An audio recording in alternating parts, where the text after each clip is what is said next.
بسم اللہ الرحمن الرحیم۔ پیارے دوستو، آج ہم بات کریں گے اللہ تعالیٰ کے ایسے پیغمبر کی جن کو سمندر میں ڈال دیا گیا اور جن کو ایک دیو ہیکل مچھلی نے نگل لیا۔ آخر آپ سے کون سی ایسی خطا ہوئی تھی جس کی وجہ سے آپ کو کئی دنوں تک مچھلی کے پیٹ میں رہنا پڑا اور آپ کئی دنوں تک اس دیو ہیکل مچھلی کے پیٹ میں رہے، اور آخر کار آپ نے کون سی ایسی دعا پڑھی جس کی وجہ سے اللہ تعالیٰ نے آپ کو اس آزمائش سے نکال دیا اور آپ کئی دنوں کے بعد اس مچھلی کے پیٹ سے باہر آئے۔ پیارے دوستوں، آج کی اس ویڈیو میں ہم آپ کو حضرت یونس علیہ السلام کے عجیب و غریب واقعے کے بارے میں بتائیں گے اور اس دعا کے بارے میں بتائیں گے جو حضرت یونس علیہ السلام نے اللہ تعالیٰ کی بارگاہ میں مانگی، اور جس کے بعد اللہ تعالیٰ نے حضرت یونس علیہ السلام کو اس آزمائش سے دور کر دیا، اور اس دعا کو جو بھی مصیبت زدہ پڑے گا تو اللہ تعالیٰ اپنے فضل و کرم سے اس کی تمام پریشانیوں کو دور کر دے گا۔ پیارے دوستو، حضرت یونس علیہ السلام اللہ تعالیٰ کے ایک برگزیدہ پیغمبر گزرے ہیں جن کو اللہ تعالیٰ نے قوم بنی اسرائیل کی طرف مبعوث فرمایا تھا۔ اور پیارے دوستو، یاد رہے کہ قوم بنی اسرائیل وہ واحد قوم ہے جس کی طرف اللہ تعالیٰ نے سب سے زیادہ انبیاء کرام کو مبعوث فرمایا، اور اللہ تعالیٰ نے حضرت یونس علیہ السلام کو نبوت عطا فرمائی، اور آپ علیہ السلام کو عراق کے مشہور شہر نینوا کے لوگوں کی طرف دین حق کی دعوت دینے کا حکم فرمایا۔ اللہ تعالیٰ نے جب حضرت یونس علیہ السلام کو نبوت عطا فرمائی تو اس وقت آپ کی عمر مبارک 28 سال تھی۔ چنانچہ اللہ تعالیٰ کے حکم کے مطابق حضرت یونس علیہ السلام اہل نینوا کو ایک عرصے تک دعوت حق دیتے رہے اور انہیں اللہ تعالیٰ کی وحدانیت کے طرف بلاتے رہے، لیکن اہل نینوا نے آپ کی بات پر کوئی کان نہ دھرا اور وہ اسی طرح اپنے گناہوں اور برائیوں کے اندر مبتلا رہے۔ لیکن اس کے باوجود بھی حضرت یونس علیہ السلام اپنی قوم کو اللہ کی وحدانیت کی طرف بلاتے رہے اور گناہوں سے منع کرتے رہے۔ حضرت یونس علیہ السلام نے کئی سالوں تک اپنی قوم کو دعوت حق کی تبلیغ کی، لیکن وہ قوم اپنے گناہوں سے باز نہ آئی اور اس طرح اللہ تعالیٰ کی نافرمانیوں اور گناہوں کے اندر مبتلا رہی۔ اہل نینوا کی اس مسلسل سرکشی اور مخالفت نے حضرت یونس علیہ السلام کو دل برداشتہ کر دیا، اور حضرت یونس علیہ السلام اپنی قوم کی نافرمانیوں کو دیکھ کر ان سے سخت ناراض ہوئے اور ان کے لیے اللہ تعالیٰ سے عذاب الہی کی بد دعا کر کے اس بستی سے روانہ ہو گئے۔ اور پھر جب آپ اپنی قوم کے لیے بد دعا کرنے کے بعد اس بستی سے باہر نکلے تو چلتے چلتے دریائے فراق کے کنارے پر پہنچ گئے، اور وہاں آپ کو مسافروں سے بھری ہوئی ایک کشتی نظر آئی جو جانے کے لیے تیار تھی۔ چنانچہ آپ علیہ السلام بھی اس کشتی میں سوار ہو گئے۔ کشتی ابھی کچھ دور ہی گئی تھی کہ اللہ تعالیٰ کی طرف سے خوفناک طوفانی ہوائیں چلنے لگیں، اور ان خوفناک طوفانی ہواؤں کے اندر وہ کشتی ڈگمگانے لگی۔ چنانچہ ان طوفانی ہواؤں کے اندر کشتی کے ڈوبنے کا خطرہ مزید بڑھ گیا۔ تو اس وقت تمام ملاحوں نے اپنے عقیدے کے مطابق کہا کہ معلوم ہوتا ہے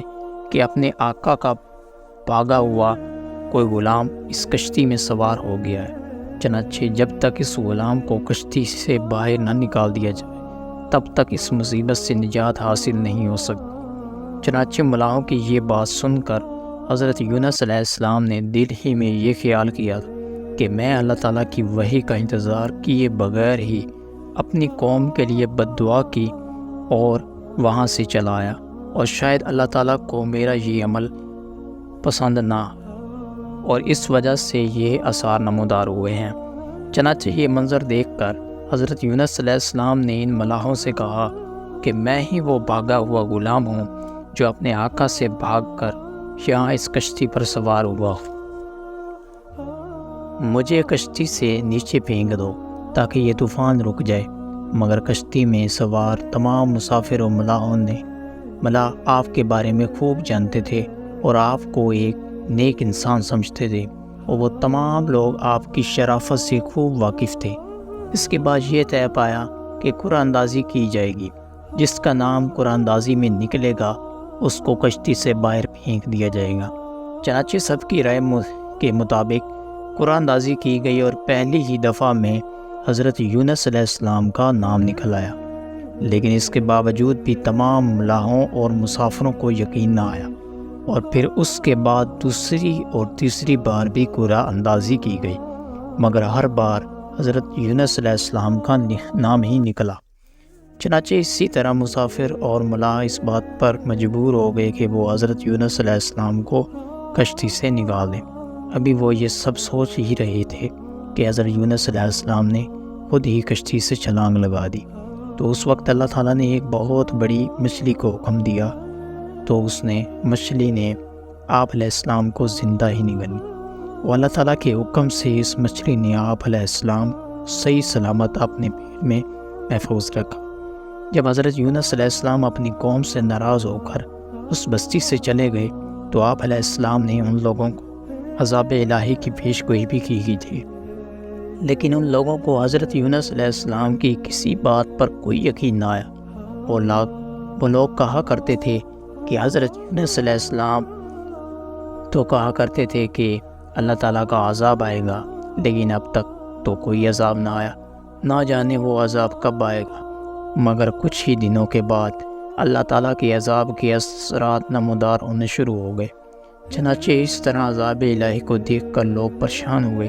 اور ایک دوسرے سے کہنے لگے کہ حضرت یونس علیہ السلام کی بات غلط نہ تھی اور آپ واقعی اللہ کے سچے پیغمبر ہیں۔ چنانچہ ان لوگوں نے اللہ تعالیٰ کے عذاب کے اثرات کو دیکھ کر اللہ تعالیٰ کی بارگاہ میں خوب توبہ کی، تو اللہ تعالیٰ کی وحدانیت پر ایمان لے آئے اور اللہ تعالیٰ سے اس عذاب کے ٹل جانے کی دعا کرنے لگے۔ تو اس وقت اللہ تعالیٰ نے ان لوگوں کی توبہ قبول فرما لی اور ان کو اس عذاب سے محفوظ رکھا۔ پیارے دوستو، ادھر حضرت یونس علیہ السلام مچھلی کے پیٹ میں زندہ تھے اور اللہ تعالیٰ کی وحی کا انتظار کیے بغیر ہی اپنی قوم کو چھوڑ کر آنے پر نادم تھے۔ تو اس وقت حضرت یونس علیہ السلام نے اللہ تعالیٰ کی بارگاہ میں اپنی خطا کی معافی کے لیے یہ دعا: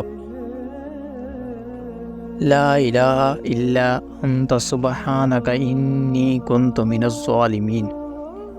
ترجمہ: اے رب العالمین، تیرے سوا کوئی معبود نہیں، تو ہی یکتا ہے اور میں تیری پاکی بیان کرتا ہوں، بے شک میں خود ہی ظالم ہوں۔ چنانچہ جب اللہ تعالیٰ نے حضرت یونس علیہ السلام کی یہ درد بھری دعا سنی تو اس دعا کو اپنی بارگاہ میں قبول فرمایا اور حضرت یونس علیہ السلام کو اس آزمائش سے نجات دی۔ اس وقت اللہ تعالیٰ نے مچھلی کو حکم دیا کہ وہ حضرت یونس علیہ السلام کو صحیح سلامت دریا کے کنارے پر ڈال دے، تو اس وقت اس مچھلی نے اللہ تعالیٰ کے حکم کی تعمیل کرتے ہوئے حضرت یونس علیہ السلام کو ساحل کے کنارے پر ڈال دیا، اور اس طرح حضرت یونس علیہ السلام 40 دن تک مچھلی کے پیٹ میں رہے، اور 40 دن کے بعد اللہ تعالیٰ نے آپ کی یہ دعا قبول فرمائی اور اس آزمائش سے آپ کو نجات بخشی۔ جب آپ مچھلی کے پیٹ سے باہر آئے تو آپ کی حالت بہت کمزور تھی اور آپ زمین پر گر گئے، تو اس وقت اللہ تعالیٰ نے آپ کے قریب ہی ایک بیل اگائی اور آپ اس کے سائے میں آرام کرنے لگے، جس سے آپ کی طبیعت کچھ بہتر ہوئی۔ تو آپ نے اس درخت کے سائے میں ایک جھونپڑی بنائی اور اس جھونپڑی میں رہنے لگے۔ چنانچہ کچھ عرصے کے بعد وہ بیل سوکھنے لگی، اور یہ ماجرا دیکھ کر حضرت یونس علیہ السلام بہت پریشان ہوئے اور دکھی ہوئے، کیونکہ حضرت یونس علیہ السلام اس بیل سے بہت محبت کرنے لگ گئے۔ تو اس وقت اللہ تعالیٰ نے حضرت یونس علیہ السلام کی طرف ایک وحی بھیجی کہ اے یونس علیہ السلام، تمہیں اس بیل کے سوکھنے کا بہت افسوس ہوا، جو کہ ایک معمولی چیز ہے، لیکن اپنی قوم کو چھوڑتے ہوئے یہ نہ سوچا کہ نینوا میں بہنے والے 1,00,000 انسانوں اور اس کے علاوہ لاتعداد حیوانوں اور جانداروں کو ہلاک کرنے میں ہمیں ناگواری نہ ہوتی؟ کیا ہم ان کے لیے اس سے بھی زیادہ مہربان نہ ہوتے جتنا تم اس بیل کے لیے روئے ہو؟ اور آپ وحی کا انتظار کیے بغیر ہی اپنی قوم کو چھوڑ کر چلے آئے۔ ایک نبی کی یہ شان نہیں کہ کہ وہ اپنی قوم کو بددعا کر کے نفرت کی وجہ سے ان سے جدا ہونے میں جلدی کرے اور وہی کا انتظار بھی نہ کرے۔ پھر اللہ تعالیٰ نے حضرت یونس علیہ السلام کو یہ حکم دیا کہ وہ دوبارہ نینوا جائیں اور وہاں پر رہ کر نینوا کے لوگوں کو دین حق بتائیں۔ چنانچہ